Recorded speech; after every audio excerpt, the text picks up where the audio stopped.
15 years ago, America sat captivated with an experiment conducted by a child psychologist. What would your child do if left unattended with a gun? And the results were shocking. Well, tonight on 2020, that same experiment will be run again by the same professor. Now, Rob Munoz went to Eckerd College today to speak with her.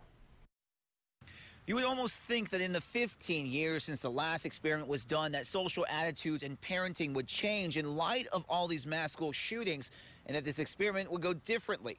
But Dr. Marjorie Sanfilippo here at Eckerd College tells me she was almost ready for these results.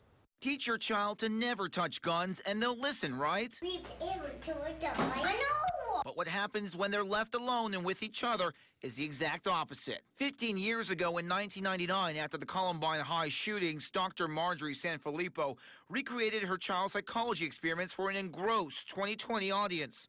In that experiment, she saw kids grab the guns and point them at each other, including her own son, Matthew. I was scared to let him out of my sight, and I'm scared to let him play at someone's house. Now, years later, at a time when 1 in 3 Americans has a gun in the home, and after 61 school shootings, she's recreating the same experiment again for 2020.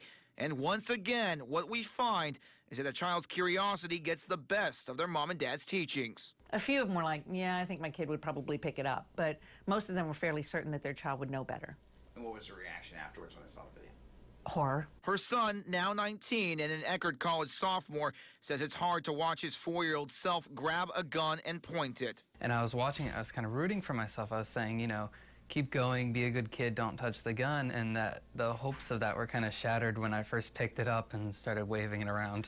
For all the arguments over gun control and Second Amendment rights, Dr. Sanfilippo says it doesn't hold a candle to what she hopes parents walk away with from tonight's story. I hope that there are some parents out there who watch the show and decide to lock their guns up or decide to ask their neighbors before their child goes over to play whether or not there are guns in the home. So what happens when the kids are put to the test? Well, you can find out tonight at 10 o'clock on 2020 right here on your ABC Action News station.